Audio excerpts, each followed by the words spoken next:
Welcome back to My Grandpa's Train. Today on my workbench is another repair video. This time it's the 21004 steam engine, the 060 yard switcher. After the successful repair of my last American Flyer locomotive, I'm ready for another challenge.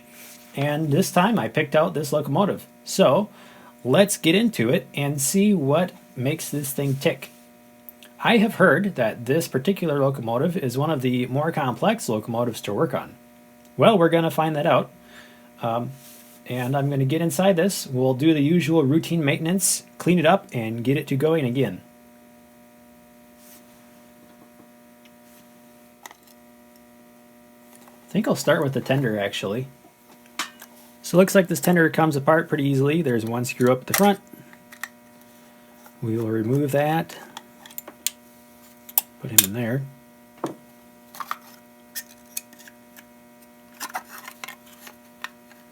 Okay, not a whole lot to see going on in here. Interesting, the tender has a backup light. This is a full-size lamp plus a lead weight. So this is going to get taken over the sink. I'm going to give it a bath and clean it up. So to get inside the locomotive, probably the first thing I'm going to do is remove the tube from the smokestack.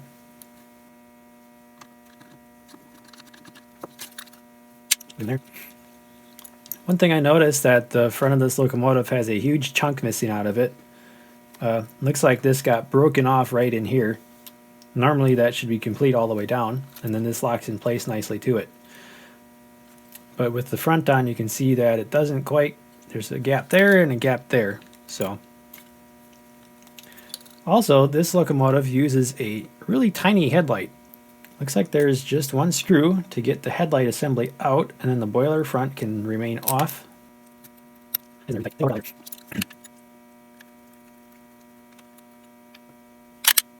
Alright, I found my correct size nut driver. Remove this one. And this linkage should be able to stay here. This one should slide out like that. We'll move him there. Oh, okay. So I do need to remove these two screws. So we'll take those out.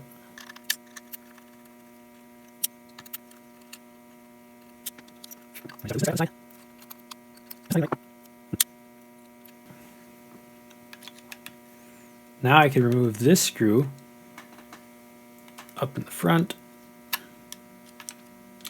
And the whole thing should slide out as an assembly. So now I just have to make sure these don't get snagged. Alright, so removing the boiler front from the light assembly allows us to slide the entire chassis out of the shell just like that. That actually was far less difficult than I was anticipating. So just keep in mind that when you're doing these, you do not need to remove these two screws, because the earlier ones were riveted or molded in place as it was a cast metal piece. This just holds the back of the locomotive frame in place in the boiler with these two slots. So leaving these two in place will make the reassembly a whole lot simpler. And here's our shell. So I'm going to take this over to the sink and give it the usual gentle scrubbing. I think the bottom of this will come off too. Don't think I need to take it apart for any reason, but it looks like there's one more screw in there that I could remove if I wanted. Alright, now here we have our locomotive chassis with smoke unit and all that right here. And at this point it should be just standard stuff. Cleaning up the motor and reverse mechanism, and we should be ready to go shortly. Another thing I'm going to do is take off the side rod linkages just to make it a little easier to work on this without all this stuff in the way. So, one for front, one for back.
All right, at this point I'm going to disassemble the reverse mechanism, and to do that I have it desoldered and removed from the motor. I'm going to take the screwdriver and pry on the sides because it snaps in these little slots on the sides. Doesn't take much, just enough to get it out.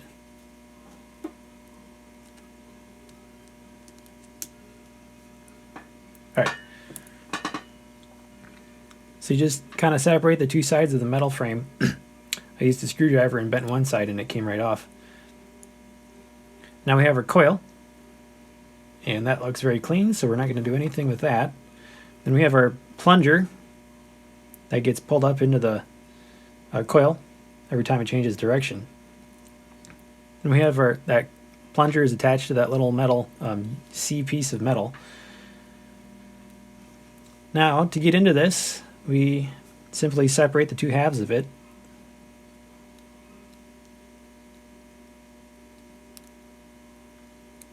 And that just comes apart by prying. This corner is stuck. There we go. And we'll take note of which direction this one's oriented. You might be able to see as well that there is a lot of grease on this. This may have been greased at the factory, whether it was electrical grease or not. But there's way more grease than it actually needs. Alright, so remember that the single faces the back of this, and then the double kind of contacts are on the side that you remove. Okay, so all I'm going to end up doing is cleaning up these contacts really good. These aren't too tarnished or anything. Just got to mainly remove that thick layer of grease on here, and then put it back together. Alright, we're back from the sink, and these parts are all cleaned up. The next thing I'm going to do is take my fiberglass pencil and scrub these contact points so they shine real nice.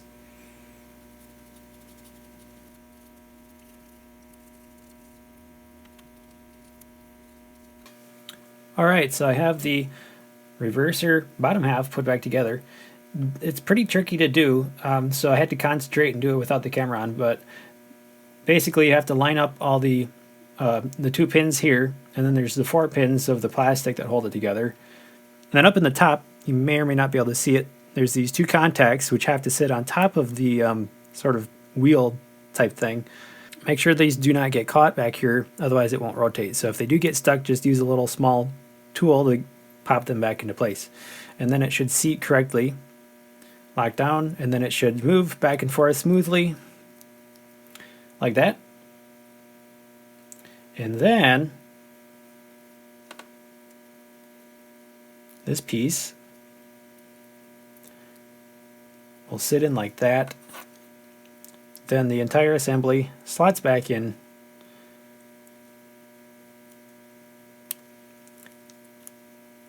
Just like this. However, I'm doing it backwards, so because this piece is the lockout and this has to face the back of the train, the screws go toward the motor, so it has to be oriented this way.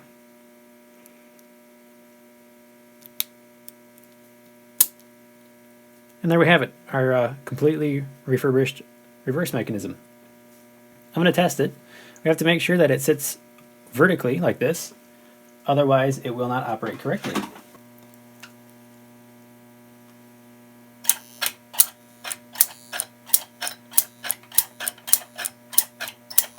Yeah, it has to be oriented basically vertical.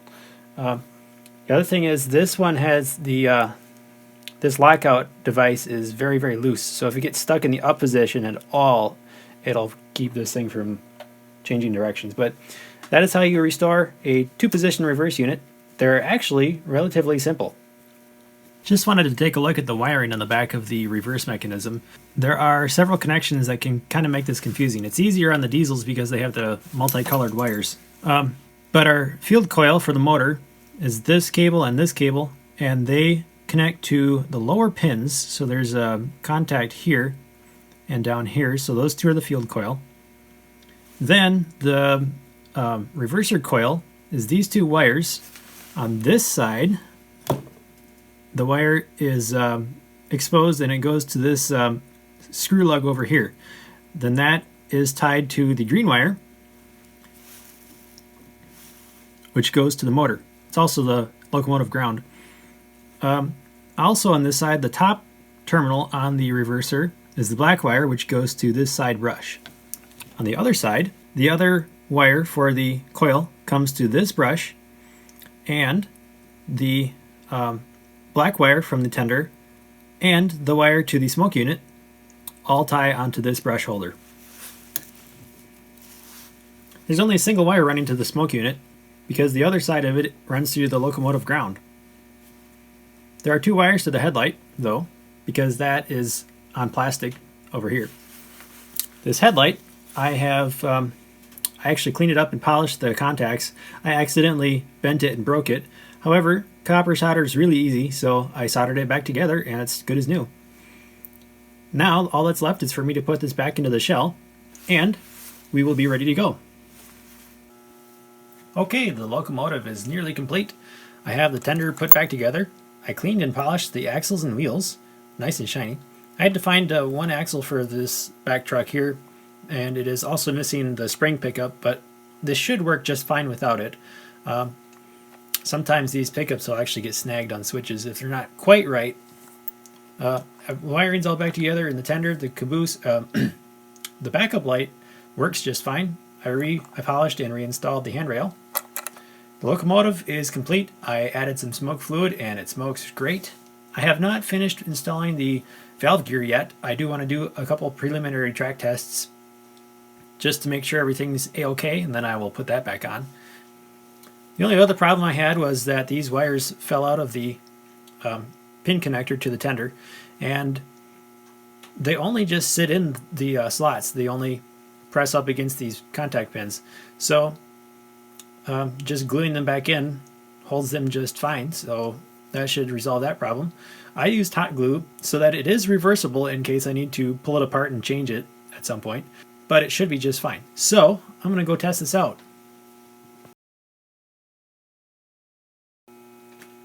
Well, I'm back from that. That didn't take long. Catastrophic failure on the tender. I guess I'm going to have to break out the JB weld and repair that truck tender side frame. It loosened up and popped right off on the tracks and caused a derailment. However, it is promising. The locomotive runs fantastic, smooth and quiet, reverses no problems. So I think once this truck side frame is repaired and I'm going to get the valve gear put on, we'll take it to the track and I'll show you it running around pulling a train.